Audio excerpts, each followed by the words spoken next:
안녕하세요. 김동섭입니다. 3월 24일 아침 시작하도록 하겠습니다. 오늘 새벽에 끝난 미국 시장은 하락 마감을 하는 모습이었죠. 기술적으로는 60일선 저항을 맞고 밀리는 모습인데요. 일반적으로 역배열일 때 주가가 반등이 아주 세게 들어오면 보통 60일선 정도까지 올라옵니다. 그 이상 가는 경우가 쉽지가 않은데 어쨌든 60일선 맞고 밀리면서 미국 시장, 우리나라 시장의 차트 키로표는 거의 같아지는 모습이 됐습니다. 이렇게 보시면 될 것 같고요. 그거는 미국 시장이 하락하게 된 이유, 그러니까 60일선 돌파하지 못한 이유를 좀 봐야겠죠. 가장 중요했던 것은 원유였습니다. 원유. 유가가 다시 급등을 합니다. 유가가 다시 급등을 하면서 서부 텍사스 중진유 기준으로 114불 95센트까지 올라섰고요. 브렌트유 기준으로는 120불을 넘겼습니다. 기술적으로는 148불 정도까지 서부 텍사스 중진유 기준으로 148불까지 보이고 있어요. 그래서 거기까지 다시 갈지를 봐야 되겠죠. 그럼 왜 이런 현상이 나타났나 이렇게 봐야 되는데요.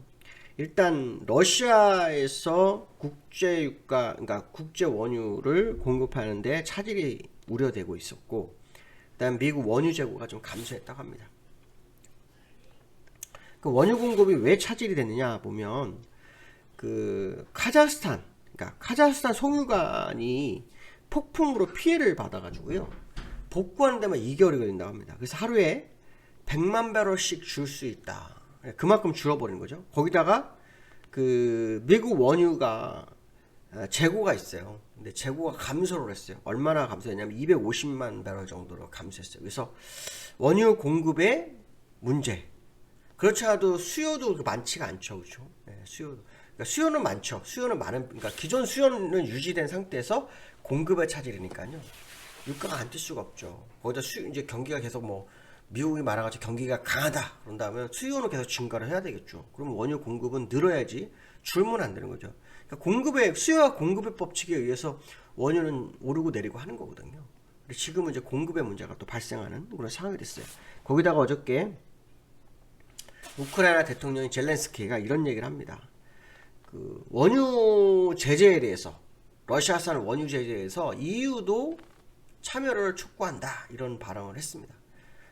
지금 아시겠지만 우크라이나와 러시아가 전쟁 중인데 어저께 뉴스에 보면은 이 우크라이나가 반격이 시작됐다 이런 얘기가 나오더라고요. 왜냐하면 러시아가 보급품이 며칠 남지가 않았다. 그래서 지금 우크라이나가 공격을 하고 반격을 하고 있다 이런 뉴스도 나오는데요. 어떤 것이 진실인지 모르겠습니다. 그러나 분명한 것은 뭐냐면 우크라이나가 살아남기 위해서는 전쟁으로 이기는 것도 있지만 경제적으로 압박이 좀 필요한 거거든요. 근데 우크라이나 자체는 못하고 서방 세계에 도와줘야 되니까 당연히 촉구할 수밖에 없는 거겠죠. 어쨌든 그런 부분이 있었습니다. 그런 부분이 있었는데 이제 중요한 건 뭐냐면 이 원유의 상승이 뭘 의미하느냐, 이게 되게 중요하잖아요. 일단은 원유가 상승하면 제일 문제가 된 것은 미국이죠. 왜냐하면 그 인플레이션이 그나마 높아서 7.9가 돼서 아시겠지만 금리 인상은 속도를 내기 시작하는 거잖아요. 과거에 인플레이션이 높아서 금리 인상한 경우가 두 번 더 있었죠. 1979년에서 81년, 그 다음에 2004년부터 2006년 이렇게 두 번 있었어요. 근데 이번에 또 하는데 그때보다 높아요. 그러니까 1979년보다는 낮아요, 인플레이션이. 근데 그땐 돈이 별로 없을 때고 지금에 비해서 지금은 유동성을 거의 14년을 투여했단 말이에요. 그 돈을 회수하다가 말다가 다시 집어넣어버렸기 때문에 돈이 어마무시하게 풀려있는 상태라서 이게 인플레이션이 그 당시와처럼 쉽지가 않을 수가 있어요. 제가 우려하는 건 뭐냐면 금리를 올렸는데 인플레이션을 못 잡는 거예요. 그러니까 금리를 올렸는데 인플레이션이 굉장히 미진한 상태가 됐을 때 이걸 이제 연준이 어떻게 대응을 할 거냐. 만약에 작년에 제가 말씀드린 것처럼 금리 인상을 작년 초부터 했다면 인플레이션이 여기까지 왔을까요? 안 왔을 거예요. 제가 왔을 때는 4% 이상 안 왔을 거예요. 4% 와도 위험하다 할 거예요. 근데 인플레이션이라는 게 참 희한한 게 뭐냐면 한 번 터지면 걷잡을 수가 없고 그거를 다 거품을 빼는 데까지 시간이 어마어마하게 걸려요. 그러니까 지금 그 연준이 너무 서두르지 않아요. 그게 이제 저는 봤을 때는 이 감각이 없다. 제롬 파월의 시장의 감각이 없다 이렇게 보는 거거든요. 예전에 그 그린스펀이죠. 자네 델런 그린스펀. 아, 감각 좋았어요. 그래서 금리를 가지고 장난을 엄청나게 했죠.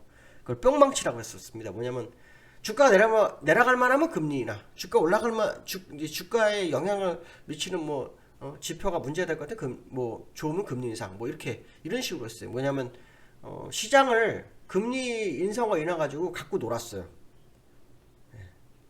그린스펀 같은 경우는 뭐 옐런은 그 정도까지는 아니었지만 그린스펀 같은 경우는 그렇게 갖고 놀았어요. 그런데 지금은 그렇게 안 되네요. 벤 버네키도 좀 그래도 금리를 잘 운영했죠. 그때도 벤 버네키도 1년이 늦었었어요. 1년 서프라임 모기지가 터졌을 때 뉴스가 나올 때 뭐라 그랬냐면 괜찮다고 1년을 버티다가 문제가 됐거든요. 작년에도 1년을 버텼어요. 우리나라가 미국이요. 작년 1월부터 계속 금리 인상을 제가 언급을 했었어요. 금리 인상 왜 안 할까? 하는 게 맞는 것 같다고 얘기를 했는데 그걸 놓쳤어요. 작년 8월에 우리나라 금리 인상할 때 맞다고 봤거든요. 그때라도 한 게 다행이다. 지금에 와서 보니까 이주열 하는 쪽이라고 정말 잘한 케이스가 된 거죠. 그만큼 함으로 인해서 미국과 격차. 근데도 지금 문제가 되는 게 뭐냐면 올 연말쯤 되면 미국과 우리나라 금리가 역전이 날 거라고 생각하고 있대. 금리 역전 현상이 나타날 수 있다. 그러면 어떻게 됩니까? 우리나라에서 돈이 썰물처럼 나가는 거죠. 그렇죠? 돈이 외환자가 엄청 많이 나올 수밖에 없어요. 지금 미국이 올해 3% 정도 얘기를 하는 사람 많죠. 그 제임스 브라더는 3% 얘기잖아요. 우리나라는 지금 3%가 아니라 2. 몇 프로를 보고 있거든요. 그럼 역전이 되죠? 그러면 돈 나가야 되는 겁니다. 우리나라 돈이 나가야 돼요. 그러니까 지금 우리나라가 미국만큼 금리를 못 따라가면 우리나라에서 외환 보유가 많이 줄을 수가 있다는 거죠. 이게 지금 우리나라에 심각하게 다가올 수 있다. 이것도 한번 생각을 해봐야 되겠죠? 자, 어쨌든 그런 부분이 있고요. 미국 시장을 보면 1%대 하락을 보였어요. 기술적으로 보면 딱 60일선. 다우 60일선 맞고, 그러니까 60일선 헤딩 2번, 3번 하다가 밀려버리는 그런 상황이 돼버렸고요. 그 다음에 나스닥 또 보시면은 60일선 맞고 밀린 상황이죠. 60일선까지 어저께 장중에 플러스가 났었어요. 0.3%. 그래서 60일선 맞고 밀려버리는 그런 상황이 돼버렸습니다. 그래서 60일선의 저항이 굉장히 큰 상황이다. 근데 중요한 건 뭐냐면 이 다우도 이 주봉이 굉장히 안 좋았어요. 주봉 제가 기술적으로 좀 어렵다고 얘기했잖아요. 보통 이런 경우에는 그냥 여기 제자리까지 다 내려오는 경우가 많거든요. 오늘 밤 어떻게 될지 봐야 되겠죠. 근데 이제 요걸로 올라온 게 많아서 한 방에 뭐 거기까지 내려올지는 모르겠지만 기술적으로는 그렇다. 그래서 일봉이든 월봉이든 주봉이든 다 보는데 그 중에서 뭐 하나가 걸려 있으면 못 가요. 다 열려 있어야 돼요. 보통 뭐 돌파도 하지만 쉽지가 않습니다. 그 다음에 이제 서브텍사스 중진료를 한번 보면 어저께 유가가 아주 컸다고 했잖아요. 유가를 한번 보겠습니다. 원유를 보면 이제 서브텍사스 중진료는 이제 완전 양봉 세워버렸죠. 그래서 이제 정고점을 향해서 가고 있는 상황이에요. 이거는 제가 이제 아마 예상을 했던 부분이잖아요. 예상을 했던 부분이에요. 근데 참 재미난 게 뭐냐면 여기서 거래량 터지고 쭉 내려왔잖아요. 여기서 이제 거래량 여기서 터지고 고점에서 한번 털어내고 다시 내려오면서 거래량 없다가 다시 터지잖아요. 그렇죠? 이렇게 되면 또 올라가는 거거든요. 거래량이 터지면서 올라간 거거든요. 근데 그 거래량이 예전보다 많냐? 그렇지가 않다는 거죠. 그러니까 예전보다 거래량이 적으면서 여기까지 다시 올라왔다? 이거 의미한 바가 엄청 크죠. 이게 뭡니까? 유가가 130을 넘겠다는 얘기예요. 그러니까 그게 이제 우리나라 전 세계 시장을 아마 강타를 할 거다라고 보는데 그게 어떤 이유인지 모르겠어요. 뭐 이유가 러시아산 원유에 대한 제재를 동참할지 아니면 푸틴이 요즘 우크라이나가 언급한 것처럼 지금 코너에 몰려서 보급품이 없어서 문제가 돼서 핵무기 카드를 만지든지 그런 상황이 될 수도 있겠죠. 어쨌든 중요한 건 뭐냐면 실제로 실행을 못 움직여서도 분위기를 조성을 할 수는 있는 거죠. 그런 부분들 본 다음에 유가가 상당한 의미를 부여하고 있지 않느냐 이런 생각 해봐야 될 것 같고요. 여기환율이 장중에 1120원 터치를 했어요. 여기환율이 유가와 같이 움직일 확률이 높아요. 유가와 같이 확률이 높아요. 어저께 종가 1114원 80전에 끝났으니까 6원 정도. 어저께 전일 고점이 1223원이었거든요. 그래서 제가 볼 때는 1223원을 오늘 아마 다시 시도하지 않을까라는 생각이 많이 들거든요. 그래서 그 부분이 어떤 식으로 다가오는지 봐야 되겠죠. 원달러를 얼마 전에 당국에 관여한 추정 물량이 있다 이렇게 뉴스가 나왔었어요. 근데 만약에 그렇다면 실수하는 거거든요. 이건 지금 아직은 건들면 안 되거든. 아직 시기적으로는 건져서는 안 돼. 그냥 내비둬야 돼요. 물론 속도 조절을 목적으로 할 수도 있어요. 문제는 뭐냐면 그러려면 달러를 매도를 해야 되거든요. 근데 매도하면 손해실이 나잖아요.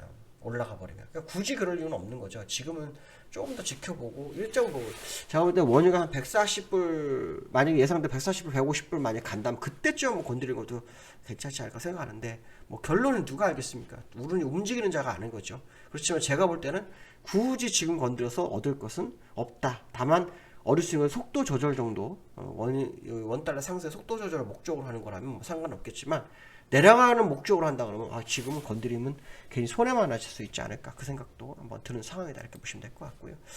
코스피가 2700 안착 가능성 어저께 2735에 끝났죠.